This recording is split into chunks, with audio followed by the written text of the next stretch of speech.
I'd like to welcome everyone to the first episode of Finding New Owners. I am Tom Momenee with Keller Williams, your local Northwest Ohio real estate agent, hashtag your favorite realtor. I'm joined today by Daniel Dunlap, the owner and best inspector I know at Four County Home Inspections. Thank you. How long you been in the business, Daniel? Oh, I think I started I first did my LLC in, gosh, I don't know. It's way back when I was at the fire department. Still. So at least 5 years, I would say. But I was always kind of in real estate before I started doing my inspections. And, it kind of started as I was a full-time firefighter paramedic. So I worked 24 hours on, 48 hours off. And I'm like, most firemen, most firefighter paramedics, they make decent money. But if you're in a small town, place, you're not making boatloads of money, and I was brand new and whatnot. And I'm thinking, man, if I can do like 2 inspections a month, that'd be cool. Like, add a little bit to my pocket. And it just kind of snowballed from there. And it went from, like, my expectation honestly was if I can do 2 or 3 a month, that's going to be sweet. And it just kind of blew up. And now we're doing on a busy, I'd say probably during the busy season, we do anywhere from 10 to 12 to sometimes 15 a week. Okay. And that's with Wayne too, doing them. I don't do that many. I used to do a lot more than I do now personally, but now I'm comfortable having Wayne do, pick up the slack essentially. And believe it or not, he's been with me basically from pretty close to the start. And it wasn't that I had enough business to, for him to do stuff. It was just like, hey, we can kind of do this, together. And then we kind of went, obviously I started the business and I'm the main inspector or owner or whatever you want to call. But I kind of approached that as, okay, if you bring on clients of your own, that's fine, but if I give you an inspection, it's the same way. And every once in a while, we'll have somebody request Wayne. Not that he doesn't do a fabulous job, but, he's not out there marketing. He's not doing, I basically feed him the inspections. And every once in a while, if he gets a referral, of somebody he knows or a realtor that he's established with, it still goes through me. But Yeah. And Wayne does a good job. I know he's done a few for me when you're not available, and so he definitely does good work. It's not, at first I was pretty scared because it's the biggest problem is people are used to me.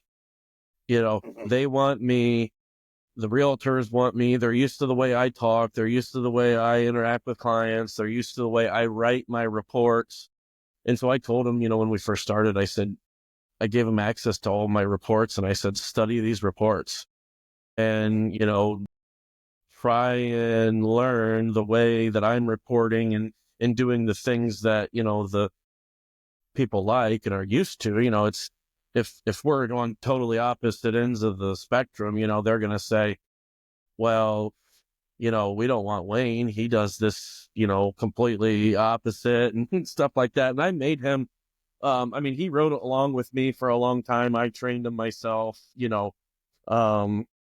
so it's nice to be at the point now where I've had very few, if not probably maybe zero realtors tell me, well, we don't want Wayne to do it. So, and that's not to say that people don't still maybe prefer me if I've been working with like you for the last 5 years, and then all of a sudden I introduce, Wayne, but at the same time, like I said, I probably still do 90% of my inspections. Yeah. Yeah. So I know you do flips and stuff, or I think you have rental properties, right? Yeah. So it sounds like you're not doing quite full-time inspections, but a balance between inspections flipping and or, getting your rentals up to snuff, things like that. Is that your main bread and butter now? No, I would still say that the inspection company is still the main, the main company. That other stuff is happening every single day also. I just have people that are doing the work. When I bought my first couple rentals, I would say, yeah, I was probably the one trying to do most of the work and do that. But I quickly realized, I'm good at inspections. I'm not great at remodeling things and doing all that stuff. I can do it. I don't really like to do it, but so stick with what you're good at, right? So then I hired a contractor that works for me full time, and he does all of our flips when we're doing flips. He does all of my maintenance when things come up, which they almost always do. And then, last year we bought a small restaurant, a little ice cream joint. Yeah, it's kind of it's cool, but it's a huge pain in my butt. Um, it's So okay, I remember you pushing the ice cream shop. I didn't realize it was because you bought it. yeah, And where that's fine. you might as well tell everybody where it's at so they can come get ice cream. Yeah. It is in the small village. Oh, I don't even think it's a village. I don't even know what you call it. It's in Charlotte. Yeah, It's on the yeah. Auglaize River, which is cool. I bought it because I grew up on the Auglaize River. I live on the river with my wife. We grew up coming to the river. I did as a kid, so I went to that ice cream place when I was a kid. But anyway, it was kind of one of those little bit nostalgic kind of thing. Um, but it's in Charlo, which is, I mean, if you Google it, you would find, which it looks like you're probably doing right now. I've driven through there. I know where it's at. Yeah, if you blink, you'll miss it. But it's really cool. We have this big deck that looks over the river. Um, I applied actually for our liquor license. We have a liquor license there now. So this year we'll be able to sell beer. Um, I went into it thinking, I'm just buying a little ice cream shop. How hard could this be? Well, it's basically a restaurant. I mean, we have a full kitchen, fryers, grills, walk-in cooler. We have a full menu of food, which we're downsizing that this year. But I mean, we were selling pizza last year. We've got burgers, hot dog. It's your anywhere small town ice cream place. But it's a lot of work. I mean, we had like 5 or 6 employees last year, and it's opening up April 1st. It's called the Charlo Snow Cone. I could talk about it by itself all day, but you probably don't want to But hear we're about ice cream.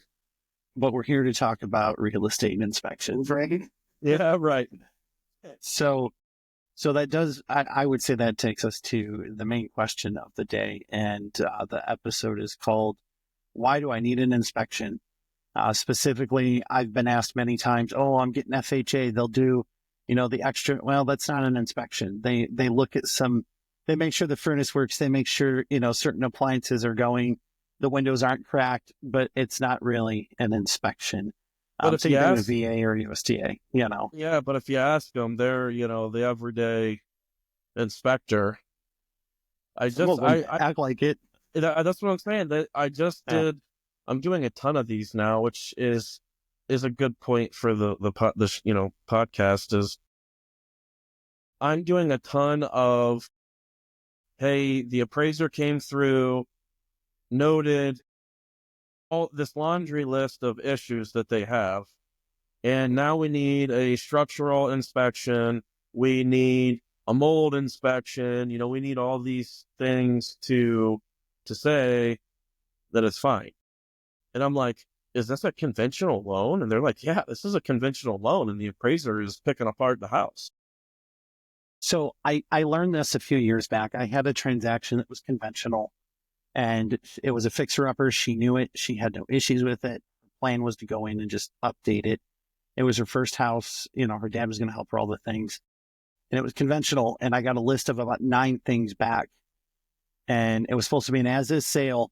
And I was like, what is this? And so I called. It was with a lender I wasn't as familiar with. And she really didn't give me answers. So I called a lender I knew. And she goes, anytime it's conventional, if they find something that's a health hazard, so like if they find mold, if they find, they see something on the foundation they don't like, something that's major, it basically triggers a list like it's an FHA, even though it's conventional. Really? And I was like, oh, that makes sense. And so that's surprising to hear that you've had those a lot more lately. The other thing that I feel the need to point out then is they paid generally $500 plus for an appraisal, and now they're paying for the inspection anyway, when in reality, they probably should have started with the inspection, and they might have been able to either one, address those things before the appraisal, because then the appraiser has to go back out after it's fixed, which means you got to pay them again. And so I guess that just reiterates the point, get the inspection first. Yeah. And I think most of the time that happens, the agents, not that they're, not foreseeing potential issues, but I think it's just like, well, we've never had this happen before. Why is it all of a sudden happening now? And I see that with the banks that I work with on our real estate stuff that has nothing to do with inspections. They're getting picky. And they're starting to question things, which is, it's a little unsettling, but it's, who knows? I think they're holding their breath until things calm down with the economy and the election year and, all that kind of stuff. I have to think they're being picky, like you said, waiting on, the inspection cycles the election cycles finally passed. Of course, the government's kind of in upheaval right now, and I won't go political on this podcast, so you can accuse me whichever way you want. I don't care, but that's not what we're here for. People are just waiting for that. They let that control their decisions, and I think banks are doing it too to protect their assets. They want to make sure that what they're lending on is going to be good. But I do agree they're more picky than they have been in the past. Hopefully, I'm seeing an early uptick for this spring. I don't know how busy you guys are getting, but I think if it continues to, I think if we have a really good summer, that's going to help everyone calm down. Yeah. I feel, it's so weird. You know how it goes. I mean, like it'll be, let's just say, for example, this last Monday or the week before that, I can't tell you exactly when, but we'll go through these cycles where on a Monday morning, the phone will ring nonstop from 9 a.m. to, 3 p.m. and we'll schedule 8 inspections and we'll fill the entire week up or the following week or whatever. And then it'll have like this weird week or so lull where, we maybe schedule 2 or 3 inspections and it's just kind of slow and we're, but then it always comes right back and it's like, bam, you're swamped again. And I feel like that has something to do with how long it takes to close loans, so if everyone goes under contract, at the same time or whatever, and I don't know, it's just a weird cycle. It seems like it comes every couple of weeks. And it's more noticeable during the winter, when you're not busy 24/7 like you are during the summer. So what sets you apart from other inspectors? Oh, boy. I know the answer. That's why I had you on the podcast. But I want others to know. You can tell. Okay, so here a couple things I would say. I love real estate. Am consumed with real estate on all aspects, not just inspections, buying, selling, flipping. Realtors are my friends. It's just, you either are in the game or you're not. And if you're kind of somewhere in the middle, you're probably not going to be super good at what you do. It's just, that's to start. That's one thing. You got to be passionate about what you're doing. And if you love what you're doing, you're going to be passionate about it. but I obviously have a bunch of licenses and certifications. There's not very many companies in our area that now I'm talking not the Toledo market. I have, I have some good referrals that come out of the Toledo market, and we go to Toledo, not super regularly, but I'm just talking about, I don't know, out here. I don't know if I want to alienate ourselves like that, but it there aren't, these huge multi-inspector firms out in the outskirts of Northwest Ohio, so you're getting a better quality assurance, when you don't have a company that has 5 or 6 different inspectors that are, all completely different, blah, blah, blah, whatever. And I'm not hating on those guys. Good for them. I at one point I was like, man, I can't do any more inspections than I'm already doing. What am I going to do? Am I going to add more inspectors? Am I going to do less inspections? Am I going to open another office? And I went around with that for a couple of years wondering like, man, what am I going to do? But then, I talked to a guy that isn't even in the area. He runs my website. He's out of New York or something. He's super good dude. Ian Robertson, I think is his name. But anyway, he's been a pretty good mentor of mine because he's like, dude, I've done it all. I've ran 2, 3, 4 multi-inspector firms. I've had more of a boutique, setting where, I'm doing the inspections, blah, blah, blah. So I'm probably rambling, but I talked to him. He's like, dude, raise your prices. And I'm like, what do you mean? And he's like, raise your prices, do less inspections, make more money, and deal with less BS. And I'm like, man, I never thought of that. I'm like, that's super cool. And I am by no means the cheapest guy around. But I'm definitely not the most expensive either. But I'm in a comfortable spot to where I'm good with my prices. They're not outrageous, but I'm doing less inspections, doing the same amount of money. I'm more of a boutique, company that when you call me, a month after the inspection, you're like, hey, do you remember this or whatever, and or your foundation thing, back to that.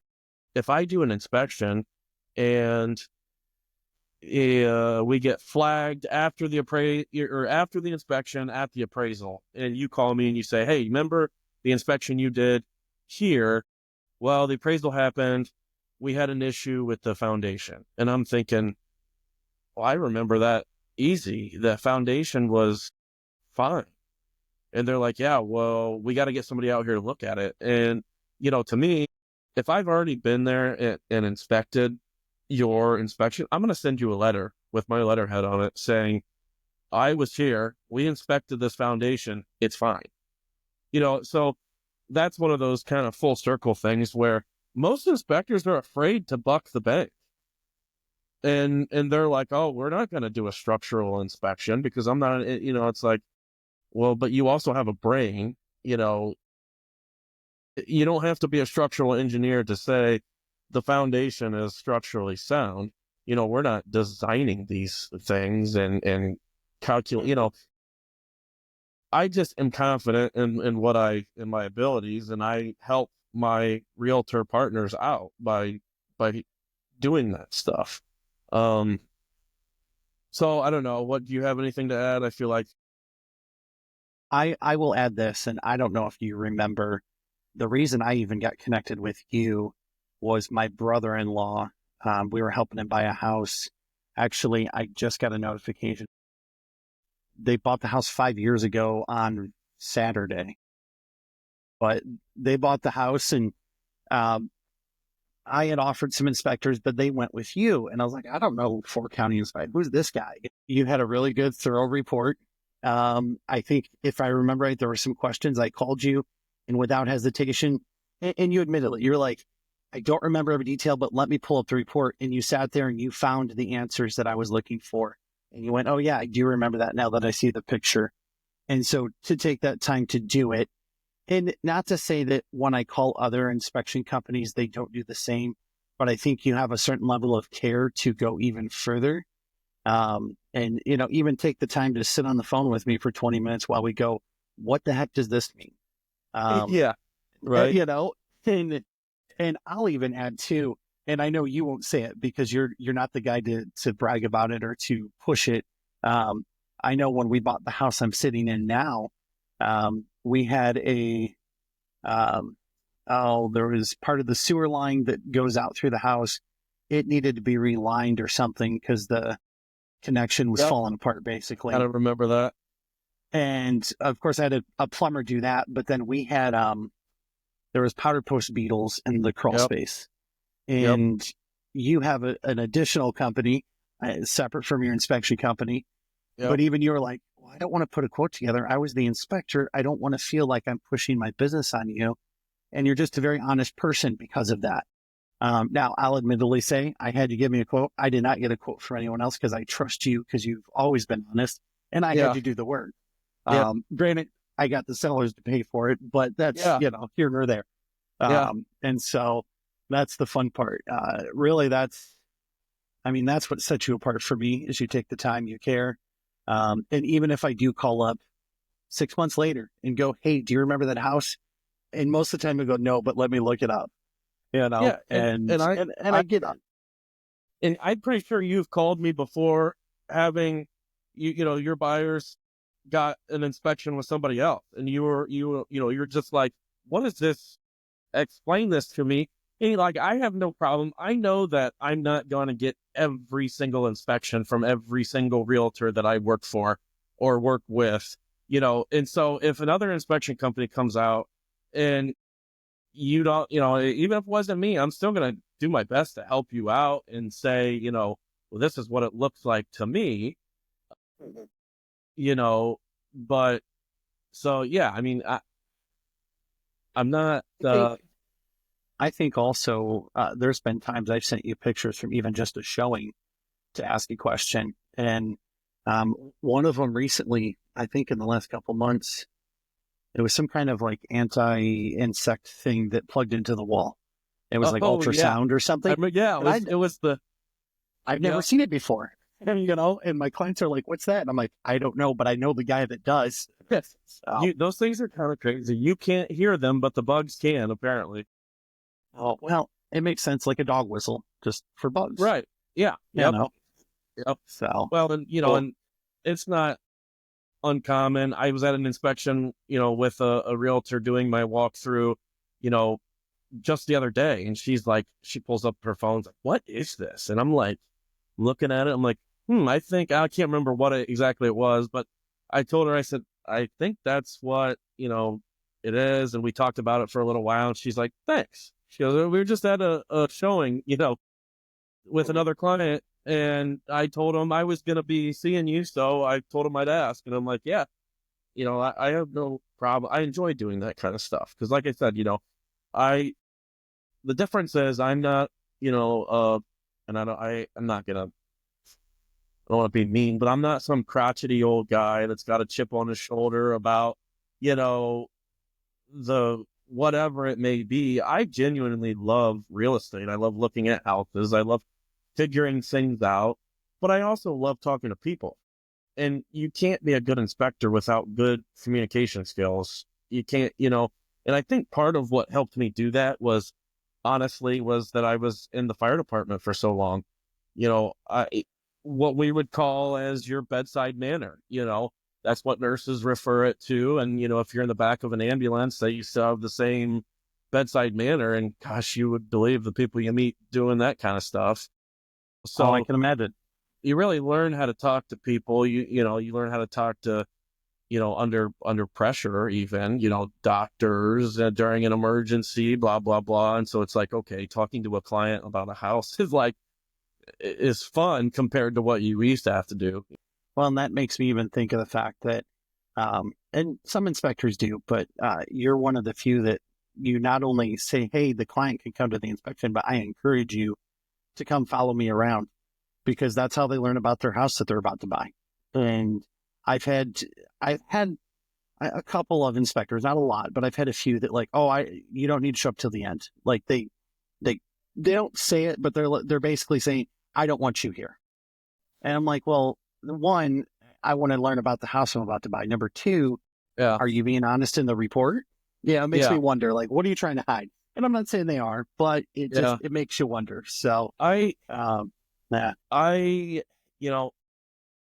it make it easier to inspect when there aren't people around?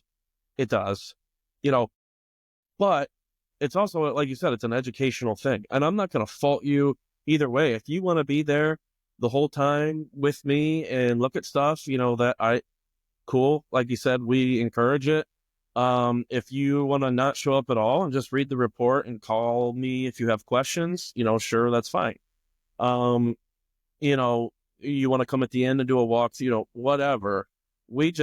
I'm a big, supporter of, educating people, and it's sad to say and I think I'm a millennial, I would imagine, but most people, most millennials or whatever you want to call it. I don't know. I'm technically a millennial, but I don't know that I feel like it some days. So I get you. I don't feel like it either, but most of them have no idea about homes. They have no clue. That's why we're here. That's why we're podcasting. Right. That's it. Here's an example. Recently I was at a house and, they had an issue in the attic and it was a mold issue. I'm talking with the realtor and we're talking about it, and come to find out, they have a power ventilator to extract the hot air out of their attic. Those work by, you set either a thermostat or a humidistat. When the temperature and or the humidity gets to a certain point, it sucks all the hot air out. Well, they had a mold problem, and I went up in the attic and I tested the ventilator, because I'm like, dude, it's ventilation. You got to have ventilation in your attic, or else it's gonna be stuffy. It's gonna have condensation problems, all sorts of stuff. And so I went up there and tested it, and sure enough, it was dead. And I talked with the realtor after the fact, and he's like, yeah, I talked to the homeowner, and he did not know what that was or that he was supposed to be running it. And I'm like, well, even if he would have tried to run it, it's dead. So, and so it's just, it's crazy. I tried, which it just doesn't work. People are not proactive in home maintenance. I pushed home maintenance for quite a while. I even created a different than what I have now company, to try and help people manage their maintenance and be proactive, like subscribe to this maintenance plan, and again, I wasn't shoving this down my home inspection clients' throats, and I never do. I always tell people, like, if we're going to do a pest treatment, like what we did for you, I always tell them, call somebody else. I don't want to do it. I'm busy enough, but I'll do it if you really want me to. And I think that by itself, it makes people trust that, you're not trying to screw them over, because I'll be honest with them, if I'm super, if I have a full week of home inspections, I don't want to crawl under your house and spray a bunch of stuff and get dirty and have to, chemicals are, if you're sensitive to some of the chemicals, I mean, it's just, it's not fun. It's not a fun job. Yeah. So I always tell people, and we treat mold too. I treat mold, and whatnot. And again, I tell, call somebody else. I don't want to do it, but nobody else does it really, except for, these big companies. And then you get taken advantage of. I have two mold people, and you're one of them. That's not a big company. That's not a big company. Yeah. Unless you're going to file an insurance claim, you don't, if you're going to file an insurance claim, go with the service master, the whatever. They're great companies. They're a fortune, but they work with insurance companies, and that's why. So I have a segment that we're going to switch into, and it's called Tell Me Something Crazy. Real estate crazy would be awesome, but anything, especially while you were at the fire department, maybe you got a crazy story from that. Gosh, you don't want to hear those war stories. Those are really crazy. Those only What's come out after half a bottle of bourbon. That's a different podcast. So, yeah. Oh, boy. Yeah, I've seen a lot in houses at home inspections. I mean, anywhere from, I guess to put it I don't know how PG that is, but you can always edit it out. I have found toys laying on beds, nightstands, what else? Crazy stuff. Oh, I called 911 at an inspection one time for the seller. The seller passed out in the kitchen, fell over in the kitchen, and I thought he was drunk. And I'm like, dude, are you okay? I don't work at the fire department anymore, but you do it for long enough, and you walk into a room, and within the first 10 seconds, you have to understand, what is going on with these people. And so I called 911, and the dude was sick. I don't know. They took him in, and I don't remember what happened. I never really followed up. Speaking of following up, that is also a good thing, I believe, that in the real estate world, we don't do enough, whether it's an inspector, an appraiser, the bank loan people, the realtors. Your feedback is how you learn. And that's part of the biggest, I think, reason why I perform the way I do as an inspector is because when you were working on the road as a paramedic and you had a critical patient or a sick patient or whatever, and you are fighting your butt off in the back of that squad to get them to the hospital, alive and hopefully in better shape than when you found them. But then you just hand them off to somebody else and you leave, right? So you never find out what happened. And there's HIPAA and all that junk, but luckily, at least in Fulton County, Henry County too, all the, we had a good enough relationship with the nurses and the hospital staff that I could call the ER and say, hey, it's Daniel from, ALS, whatever. How's our patient doing? What happened? Because we're not going to know exactly how things played out until they go get their blood work drawn or they get us, an x-ray or a CT scan or whatever. And that helps your after action, kind of thought of, okay, my treatment plan or my thoughts on what was going on were correct. And so the way I think that relates to real estate is, if there's an issue during an inspection that, I just can't say one way or another exactly what's happening, I always call you guys back. I'm like, hey, did you have that person out to look at that? Like what was going on or what was actually going on? So feedback, I think, is a huge thing. Same thing if you're showing a house. If as a person that flips houses and an inspector, which I always tell my workers, like this, even though it's a different company, like if people find out this is my flip and it's a huge piece of crap, that's going to make me look bad as an inspector. So that, and also inspecting houses that have been flipped by people who don't care, you can tell, it's the little thing. It's the smoke alarms in every bedroom versus no smoke alarms at all.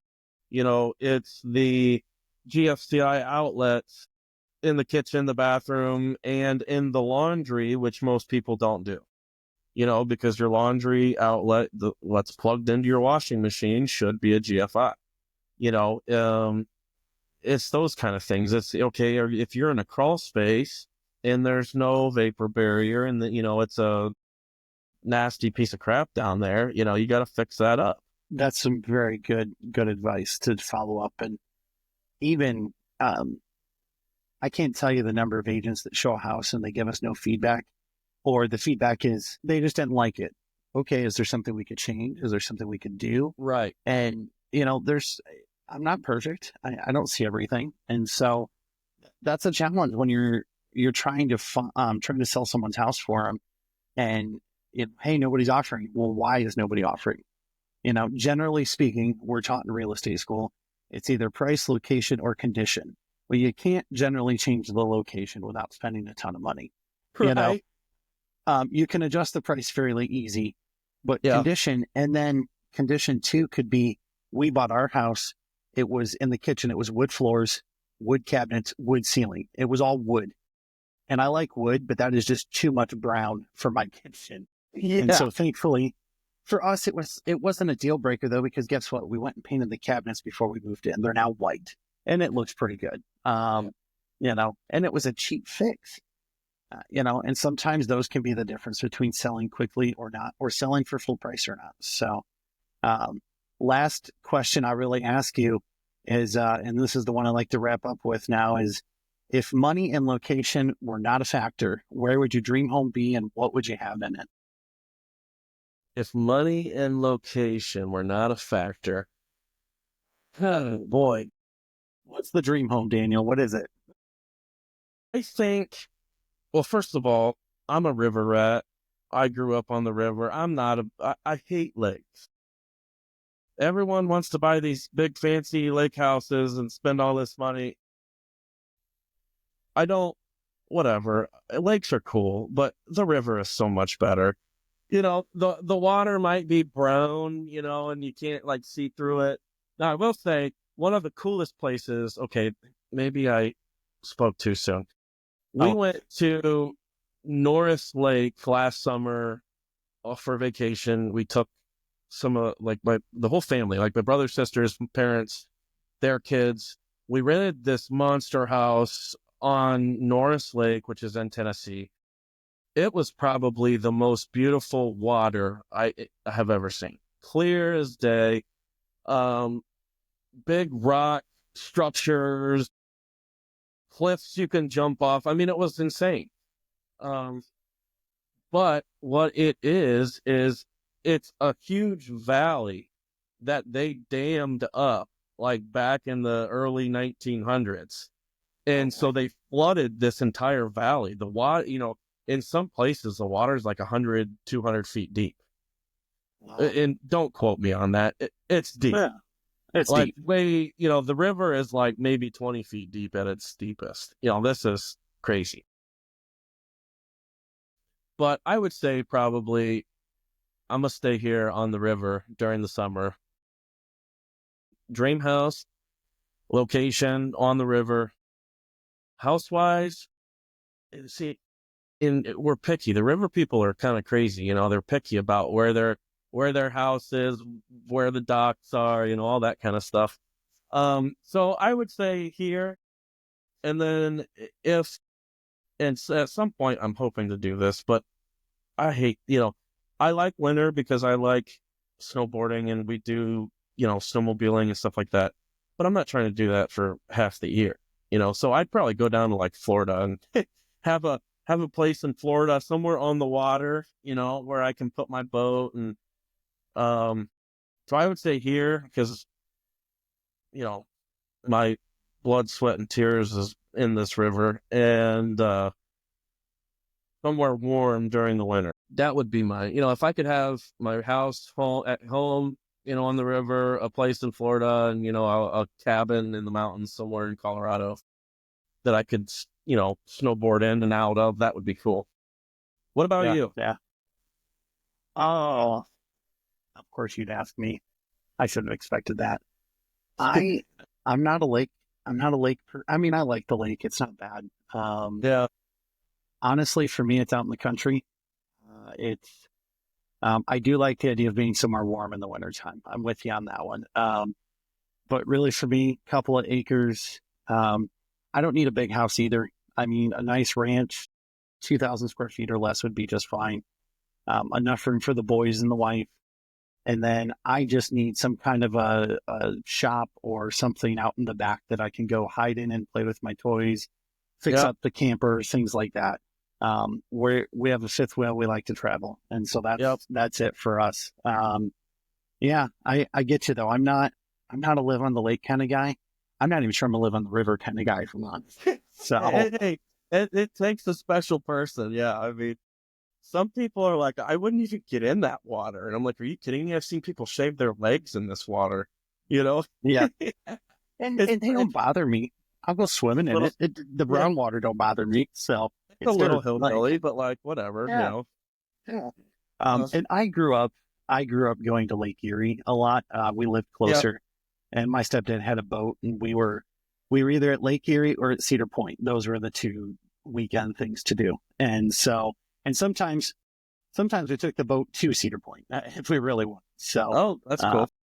yeah, that was fun to do. So, but I really appreciate you being on episode number 2 here.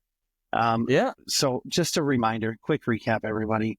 An appraiser is not an inspector. Your dad, unless your dad's an inspector, your dad is not an inspector. Call Daniel or call another professional. I'm going to toss his website there up for you. Go check it out. And they can find you on social media, 4 County Home Inspections, right? Yes. Facebook. Yep. Yep. Anywhere else besides Facebook? Google, look us up. I'll tell you what, that's a little flex I got here. But look us up on Google. Do We've it. got like 500 plus 5-star reviews on Google. Um, I I think one we of have those is really, mine. yeah, I'm sure. We have a really nice website that you can order online. You know, I have an office number that you can call, you know, and people will take care of you. My cell phone still rings a lot, but you know, most of the scheduling goes through the office number anymore. But yeah, I mean, I enjoy what I So do. all your office people are great too. So, We're having issues with the phones right now. It's a pain in. Yeah, I don't know what it is. There's always something, right? but bottom line, if you're getting an inspection, call 4 County Inspections. And if they don't answer, give them a second because their phones are messed up right now. Although Yeah, this isn't going to air for a couple of weeks, so by the time it gets up, hopefully your phones are back in order. I Uh, would hope so. yeah, But yeah, I will say, okay, one thing I'll say is when I was clicking on the link thing to get on this podcast, your signature, I never knew this about your email. Your signature on your email is super cool. Because I accidentally clicked on it and it's like a whole like click here and download your oh, contact and all your stuff. I've never seen that before. I thought that that's is. really cool. You should show that off more because I, you know, I'm trying to. It's called. Oh, what is it called? Hang on, I got to open my phone. It's a I'll just say, digital business card, yeah, it's super cool. and it's Bink. I think it's called. What's this thing called? Blink. BLINQ. Blink business card. So part of Keller Williams, they give us access to that, which is awesome. And Oh, that's there's nice. other ones out there that are free or you can pay for them, but that's and part of what we do. And thank you, I appreciate you saying that. Sometimes I wonder if people realize it. So yeah, I should do. awesome. But yeah, thanks again. If you're looking for real estate in Northwest Ohio, I'd be happy to help you. If you're looking outside the area, call Tom anyways. I'll help you find an agent anywhere in the world. I'm happy to do that. Make sure you get somebody good. Go check both Daniel out on social media. You can find me as hashtag your favorite realtor or at your favorite realtor Ohio. And you will find me on Instagram, Facebook, and TikTok